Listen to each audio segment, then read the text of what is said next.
It all started, as most things did for me, in the quiet hum of my laptop, shielded from the boisterous world outside. For 3 years, Donna had been my digital sanctuary, my online confidante. Her name, Donna, felt like a soft whisper even when I typed it, a gentle counterpoint to my own, Sandra, which always felt a little too sharp. We were 24, both of us, though the internet had always flattened out those details, leaving only the essence of our minds to meet. She was my steadfast online treehole, a phrase I'd picked up from somewhere, perfectly describing her role in my life. Every joy, every grievance, every mundane detail of my day found its way to her. My triumphs at work, the minor irritations of my commute, even the ridiculous antics of my neighbor's cat. I'd type them out, hit send, and almost instantly, her replies would pop up. They were never lengthy, rarely effusive, but always thoughtful, always showing she'd truly listened. Sometimes, it was just a string of emojis, a quiet affirmation. Other times, a single, perfectly phrased sentence that cut through my clutter and offered a new perspective. She was my loyal audience, my sounding board, the person who made me feel utterly heard without ever having to utter a sound. We knew we lived in the same sprawling city, a knowledge that felt both comforting and, oddly, irrelevant. Our world was the glowing screen, our connection woven from words and shared silences. One crisp Tuesday evening, the kind where the air holds the promise of autumn, I was practically buzzing with a new kind of lightness. I'd met someone real, tangible, who laughed at my jokes and made my coffee just the way I liked it. He was kind, steady, everything I thought I wanted. My fingers flew across the keyboard, a giddy energy propelling each word. Me, you are not going to believe what happened today. Remember Mark from the marketing team? Well, we went out last night and it was actually amazing. Like, really amazing. I think I'm actually falling for him. It feels so good, Donna. So good. I hit send, a bright, hopeful smile on my face. I expected her usual prompt response, perhaps a string of happy face emojis or a simple, "That's wonderful, Sandra." Instead, the typing bubble appeared, flickered, disappeared, then reappeared. It was a subtle thing, almost imperceptible to anyone else, but I knew her rhythms. This hesitation was a tiny crack in our usual seamless communication. Then, her message landed. "Donna, that's really something, Sandra. I'm happy for you." The words were fine, perfectly polite, but they felt a little cool. The warmth I usually felt radiating from her messages was absent. It was like looking at a familiar landscape, but seeing a faint, unexpected shadow fall across it. I brushed it off, of course. Maybe she was busy. Maybe she was having a bad day. My own joy was too expansive to let a small discrepancy dim it. The very next day, after a particularly delightful lunch with Mark, I found myself typing to her again, sharing another detail, another flutter of my newly awakened heart. Me. He brought me my favorite pastry this morning. Just because. Can you believe it? My heart is doing flip-flops, Donna. Again, the pause. Longer this time. My brow furrowed slightly. What was going on? Donna. He sounds very attentive. You deserve that, Sandra. And then, unexpectedly, another message popped up, a second bubble appearing almost immediately. Donna, actually, Sandra, it's been a long time. 3 years. Don't you think it's time we finally met in person? I stared at the screen, my heart doing a different kind of flip-flop now. Not the giddy kind, but the surprised, slightly apprehensive kind. Meet in person? After all this time, all this comfortable, safe distance? The thought had crossed my mind, of course, but it had always felt like an abstract concept, a someday that never needed to arrive. Now it was a concrete invitation, direct and undeniable. My fingers hovered over the keyboard. A strange mix of excitement and unease swirled inside me. What would she be like? What would we be like outside the familiar confines of our digital echo chamber? The prospect was both thrilling and utterly daunting. The week leading up to our meeting felt stretched, almost elastic. My usual routines felt punctuated by a nervous flutter in my stomach, a persistent hum of anticipation. I tried to rationalize Donna's invitation, telling myself it was just natural curiosity after 3 years of intimate, yet unseen, connection. Anyone would want to put a face to the voice, a presence to the words. It was purely platonic, a friendship evolving from the digital to the physical.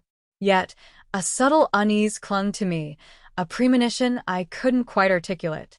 It felt as though I was about to step onto a stage without having rehearsed, performing a part one didn't fully understand. I chose a quiet, sunny cafe for our first meeting, a place with large windows and the comforting scent of roasted coffee. It felt like a neutral ground, friendly but not too intimate.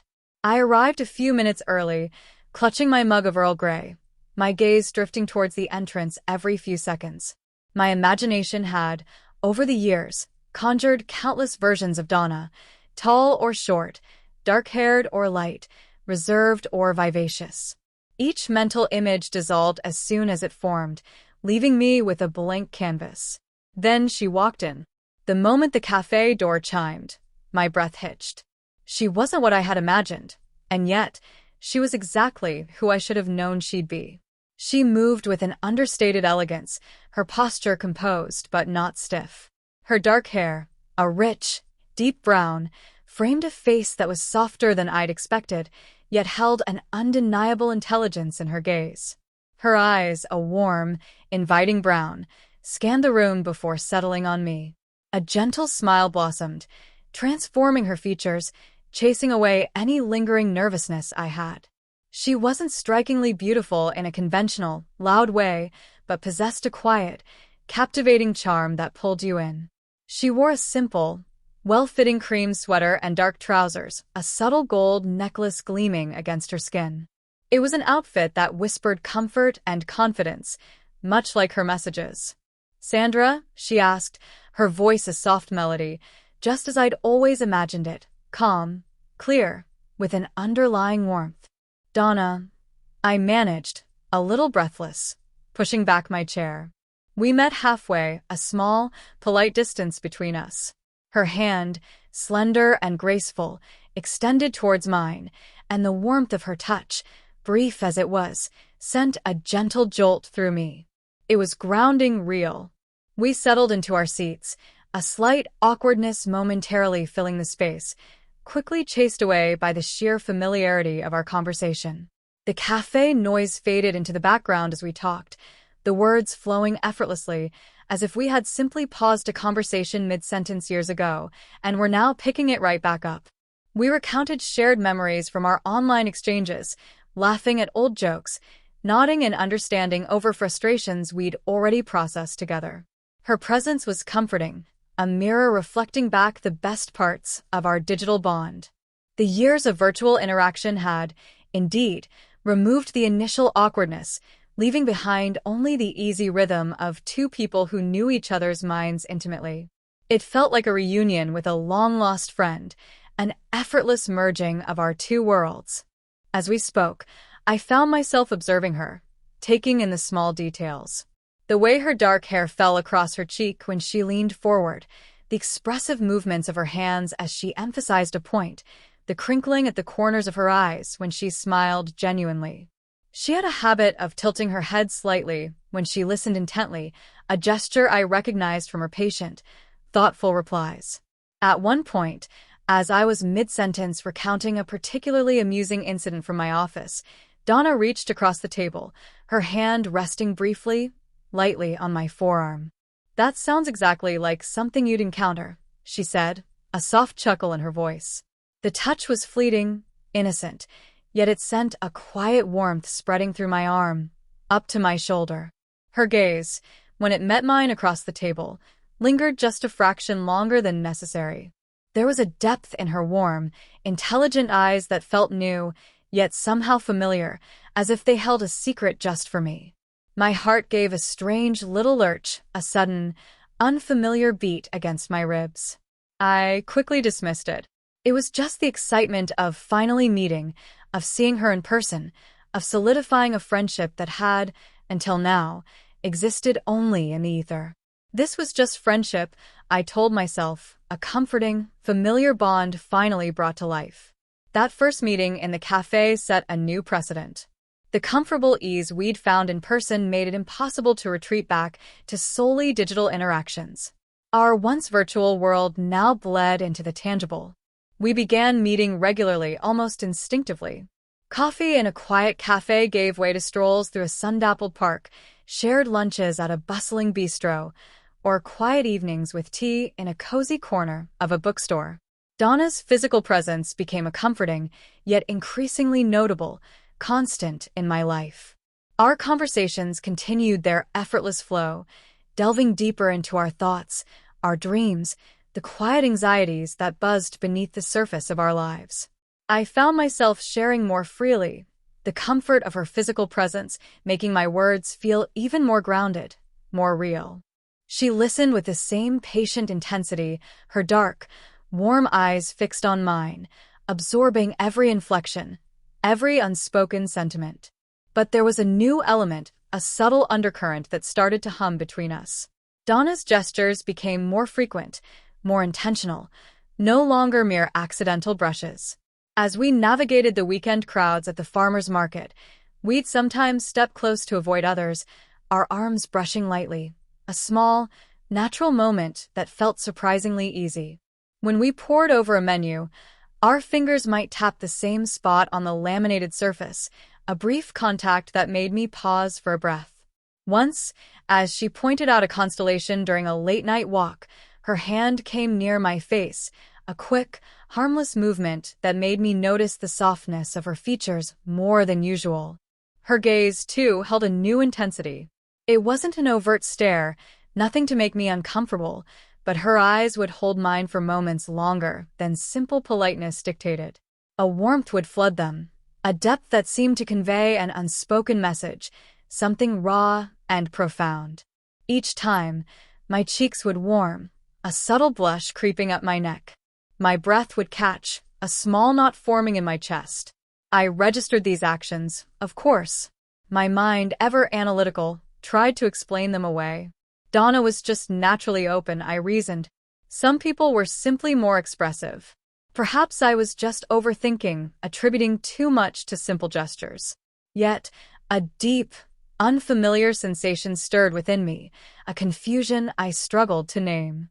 It was a pull, a quiet yearning that resonated deep in my bones, a counterpoint to the steady, comforting presence of Mark. I would often think of him then, his hand in mine, his easy laugh, his unwavering affection. He was my anchor, the solid ground beneath my feet. I reminded myself of the burgeoning relationship, telling myself that this strange flutter I felt with Donna was merely the excitement of a deepened friendship, a closeness that had transcended the digital. Nothing more. But the small moments were undeniable, gentle in their ability to seep into my consciousness. The soft, mild scent of Donna's perfume, a blend of something earthy and soft, would stay faintly in the air long after she'd moved away. The gentle warmth when our skin briefly touched became a familiar, if perplexing, sensation. The subtle shift in the air, the quiet pause that came when Donna leaned closer to whisper a thought, made my heart beat a little faster. It was all so new, so unnerving, and yet, there was a strange, undeniable comfort in it. I was adrift in a sea of unspoken emotions, with Donna as my silent, guiding current. The weeks flowed by, each day blurring into the next, marked by shared moments with Donna and the gentle, reassuring presence of Mark. My life felt full, a tapestry woven with threads of comfortable routine and the exciting newness of my blossoming relationship. Yet, the subtle, unspoken current that pulsed between Donna and me grew stronger, an almost palpable tension in the air whenever we were together. I continued to rationalize it, to compartmentalize the unsettling stirrings in my heart, but the effort was becoming increasingly exhausting. One evening, Donna and I were at our usual bistro, tucked away in a quiet corner. The clinking of silverware and the murmur of other diners formed a distant backdrop to our conversation. I was, as often happened, recounting an anecdote about Mark. He had planned a surprise weekend getaway, a thoughtful gesture that had charmed me entirely. I spoke of his kindness, his attentiveness, the easy joy he brought into my life. I saw Donna nod, her expression unreadable, a slight downturn at the corner of her lips. "He sounds truly wonderful, Sandra," she said, her voice soft, almost a murmur against the ambient noise. She picked out a breadstick, her gaze fixed on it. I smiled, a genuine, heartfelt smile. "He is, Donna. I really think this is it for me. I've never felt so settled, you know?" The air thickened, abruptly, tangibly. The bistro sound seemed to recede, leaving only the quiet thrum of my own heartbeat. Donna slowly placed the breadstick down, her gaze lifting to meet mine. Her composure, usually so unwavering, seemed to waver, a fragile shield against an intense emotion. Her warm eyes, usually so comforting, now burned with a raw vulnerability that startled me. The corners of her mouth trembled almost imperceptibly. "Settled," she repeated, the words sounding hollow, distant. She leaned forward slightly, her hands clasped tightly on the table. "And is that truly what you want, Sandra? To be settled?" My smile faltered. "Of course," I said, a little defensively. "What else would I want?" She took a slow, deliberate breath, her eyes never leaving mine. It felt as though she was looking not just at me, but deep into some hidden part of my soul. "What if there's something else?" she whispered, her voice low, steady, yet laced with an undeniable softness. "Something you haven't considered, haven't allowed yourself to see?" I stared at her, my mind reeling, a sudden chill prickling my skin despite the warmth of the room. The undercurrent, the small gestures, the lingering gazes, it all crashed down on me, a sudden, blinding revelation. My breath hitched in my throat. "Donna, what are you saying?" I managed, my voice barely a whisper.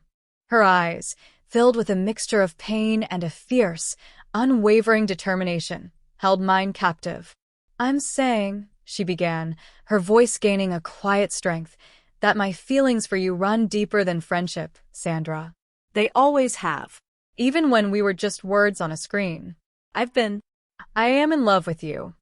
The words hit me like a physical blow.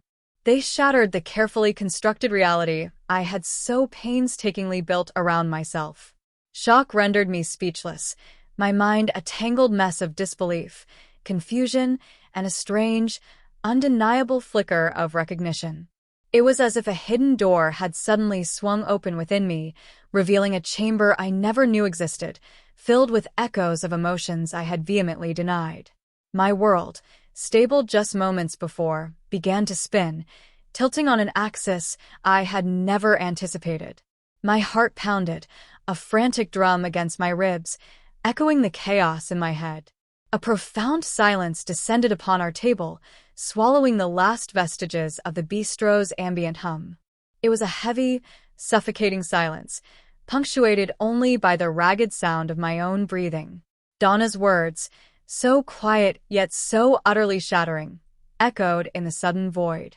My mind reeled, a whirlwind of disbelief and a terrifying, undeniable recognition. It felt like standing on solid ground one moment, and the next, discovering the earth beneath my feet had dissolved into thin air. I stared at her, my eyes wide, unseeing. "Donna," the name was a broken whisper, all I could manage. My thoughts were a tangled mess, a frantic scramble to make sense of what I had just heard, what I was suddenly feeling. Love? For me? From her? It was incomprehensible.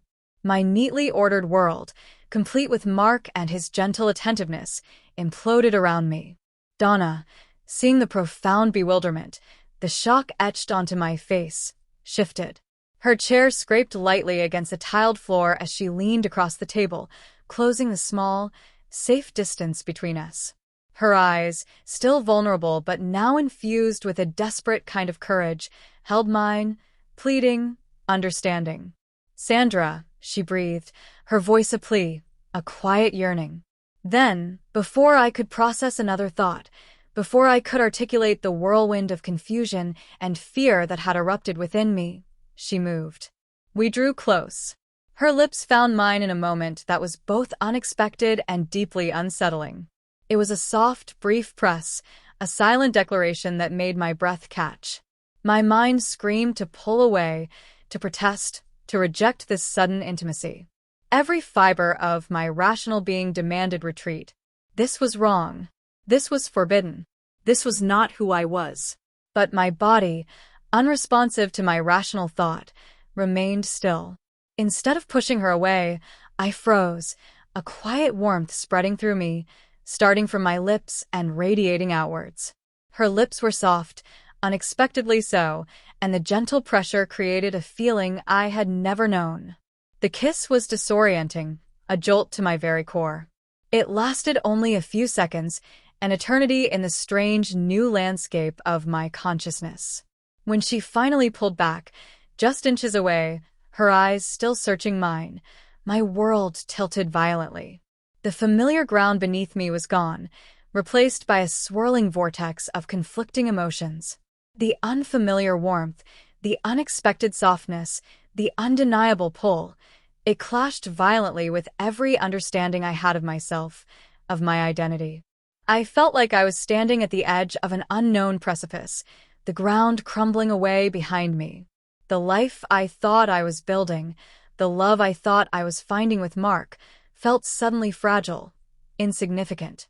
A profound fear mixed with a terrifying, exhilarating curiosity swirled inside me. What was happening? Who was this person, Donna, who had managed to dismantle my entire world with a single confession and a bold kiss? And what did it mean for me? For us? I was adrift, utterly lost, at the precipice of a new, unknown world. The days that followed were a blur of internal chaos. The memory of her kiss stayed in my mind, a faint impression that refused to dissipate. I retreated not just from Donna, but from the world. My phone, usually an extension of my hand, felt like a lead weight, ignored in the face of the monumental questions that now consumed me. The idea of facing Donna, of confronting the raw vulnerability and desperate hope in her eyes, was simply too much. I needed space, silence, a chance to make sense of a seismic shift that had occurred within me. My mind became a relentless echo chamber, replaying every online conversation, every shared laugh, every subtle gesture from Donna. Was there always this undercurrent? Had I been willfully blind, or simply too naive to recognize the unspoken language of her affection?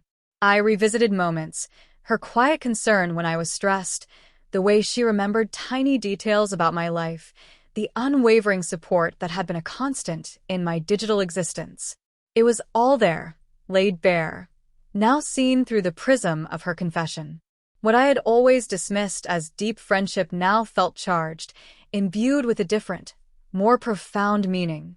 The most unsettling questions were about myself. Who was I? The woman who had been so sure of her feelings for Mark, so certain of her path, now felt like a stranger. My identity, my presumed sense of self, all felt fluid, shifting beneath the weight of this new revelation. Was it possible I had misunderstood myself so profoundly? The thought was terrifying, destabilizing. It felt as though I had been living a carefully constructed narrative, only to have Donna rip the pages out and show me a completely different story.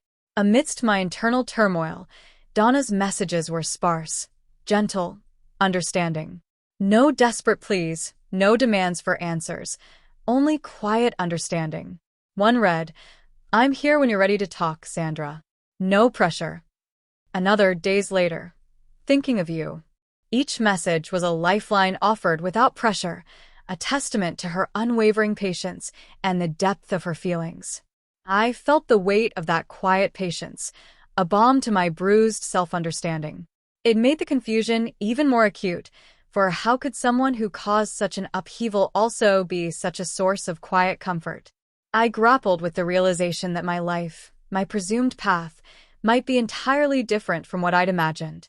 The thought of letting go of my existing relationship with Mark was painful, a testament not just to his kindness, but to a comfortable, predictable life I thought I wanted.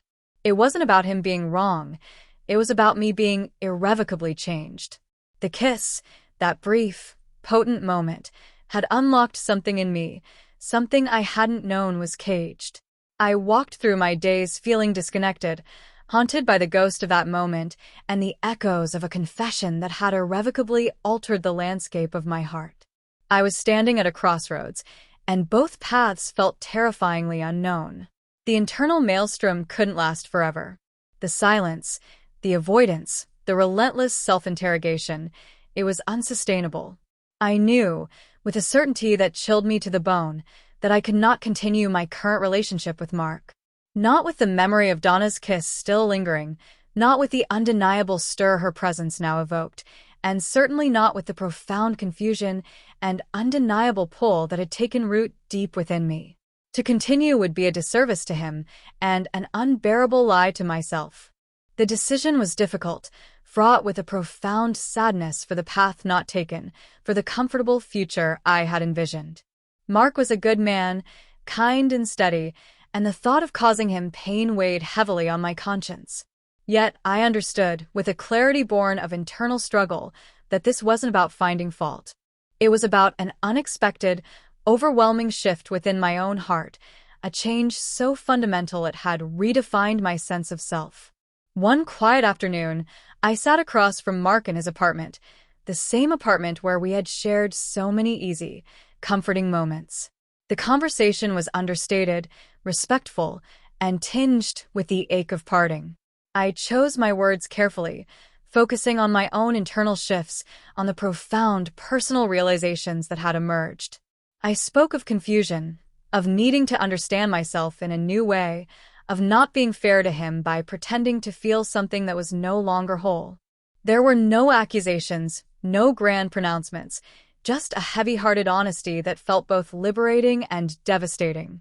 His face, usually so open, clouded with hurt, but he listened, his own quiet dignity intact. We parted with a quiet understanding, a mutual sorrow for a future that would not be. After that difficult honesty, a fragile sense of clarity began to emerge. The anchor of my old life had been cut, leaving me adrift but also, strangely, free.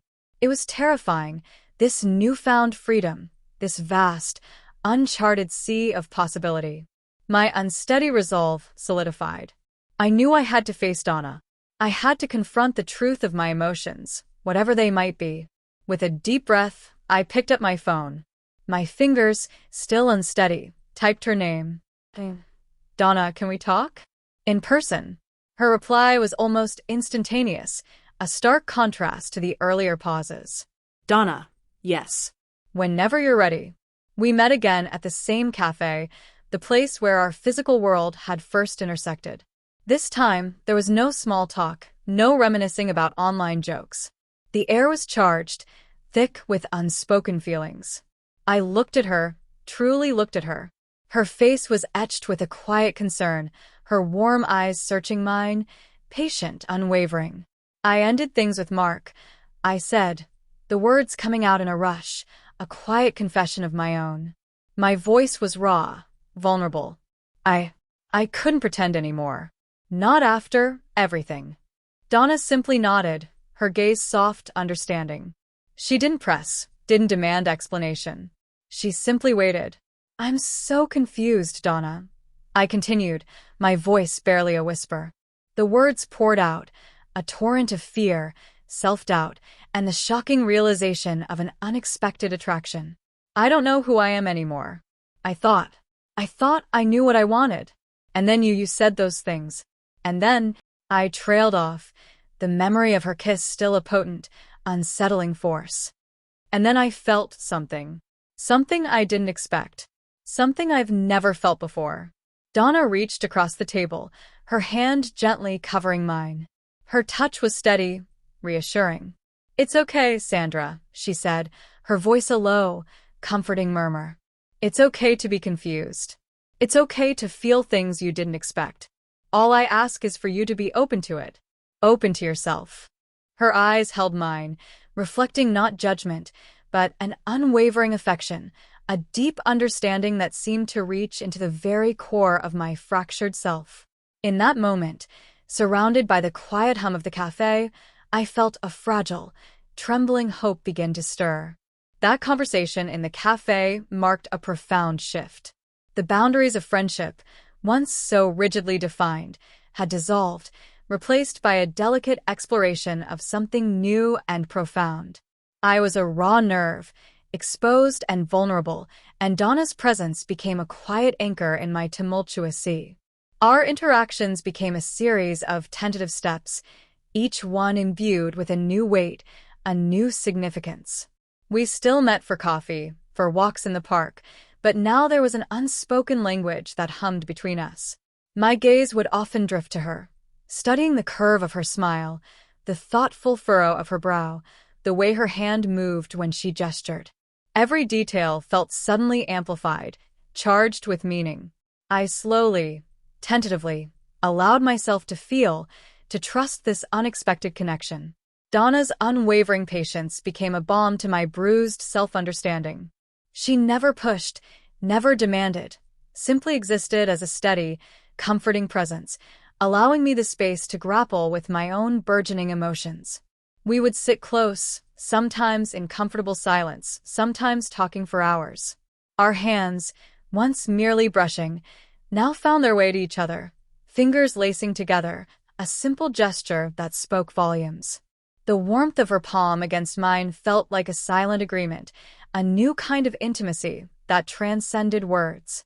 In those moments, the confusion that had plagued me began to recede, replaced by a quiet, burgeoning sense of belonging. One evening, as twilight deepened over the city, we found ourselves on a park bench. A soft, unexpected rain began to fall, painting the leaves with a glistening sheen, and the air grew cool, carrying the fresh scent of wet earth. We didn't move to find shelter, content to sit there as the drizzle kissed our faces. The city lights began to twinkle in the distance, blurring into soft halos through the mist. The quiet rustle of leaves and the gentle patter of rain created a cocoon around us, a world apart. We found ourselves drawn together again. This time, there was no hesitation, no startled confusion on my part, only a tender, unspoken understanding between us. Donna turned to me, her eyes, dark and luminous in the fading light, conveying a depth of emotion that needed no words. Slowly, she leaned in, her gaze never leaving mine, asking for permission without a sound. This second kiss was different from the first. It wasn't a jolt, a desperate declaration. It was slow, soft, a quiet acknowledgement of what we both felt. It was a gentle unfolding, a quiet surrender. A wave of warmth, deeper and more profound than anything I had felt before, washed over me, settling into my very core. It was a moment of profound acceptance for me, a silent agreement to explore this uncharted territory together, to lean into this unexpected love. In that quiet, rain-kissed moment, something within me shifted irrevocably. The fear began to recede, replaced by a nascent joy, a sense of rightness that resonated deep in my soul. I was no longer the confused woman teetering on a precipice. I was a woman slowly, awkwardly, but undeniably, falling. I felt Donna's hand gently cut my cheek, her thumb moving softly, and in her touch, I found not just affection, but a deep, quiet strength that affirmed this new, fragile, beautiful beginning. I was slowly being transformed, slowly being made whole, by a love I had never seen coming. The soft rain that had marked our second kiss felt like a baptism, washing away the last vestiges of my self-doubt. With each passing day, the fragile sense of clarity that had emerged in the cafe solidified into a profound conviction. I was falling, deeply and irrevocably, for Donna. And in that realization, a quiet strength I hadn't known I possessed began to unfurl within me. Our connection deepened with each shared vulnerability, each quiet discovery of the other. We talked for hours, sometimes late into the night, exploring the contours of our new relationship. We discussed the challenges ahead, societal expectations, the potential reactions of friends and family, the inevitable questions from a world that often struggled with love that defied conventional molds. The weight of unexpected love hovered, an unspoken shadow, but Donna's steady presence was a constant reassurance. She met my anxieties with calm understanding, her hand finding mine, her gaze affirming that we would face it all together. I found a new rhythm in my life, one that vibrated with an unfamiliar joy and a quiet sense of belonging. Donna became my anchor, the solid ground I hadn't realized I was missing. Her intelligence captivated me, her quiet humor always found a way to make me smile, and her unwavering belief in me helped me shed my own inhibitions. I began to speak my mind more freely, to explore parts of myself I hadn't known I wanted to discover, to embrace aspects of my personality that had long been dormant. She saw me, truly saw me, in a way no one ever had, embracing every quiet nuance and every burgeoning change. We navigated our differences with open hearts. Donna, with her quiet strength and perceptive nature, often nudged me gently outside my comfort zone, encouraging me to embrace spontaneity. I, in turn, learned to appreciate the subtle beauty in her more reserved moments, the deep wells of emotion that lay beneath her composed exterior. We learned to communicate not just with words, but with subtle glances, with the slight pressure of a hand, with shared silences that spoke volumes. The quiet intensity of her gaze became a powerful form of dialogue, conveying understanding, affection, and an unwavering commitment. My journey felt less like being bent, and more like an unfolding, a revelation of a landscape within me I had never fully explored. Donna hadn't changed me. She had simply helped me see what was already there, waiting to be acknowledged. Her love was a gentle hand, guiding me through the maze of my own heart. I started to understand that love wasn't just about comfort and predictability, it was also about challenge, about growth, about finding an unexpected connection that resonated so deeply it redefined everything. With Donna, I found a sense of healing.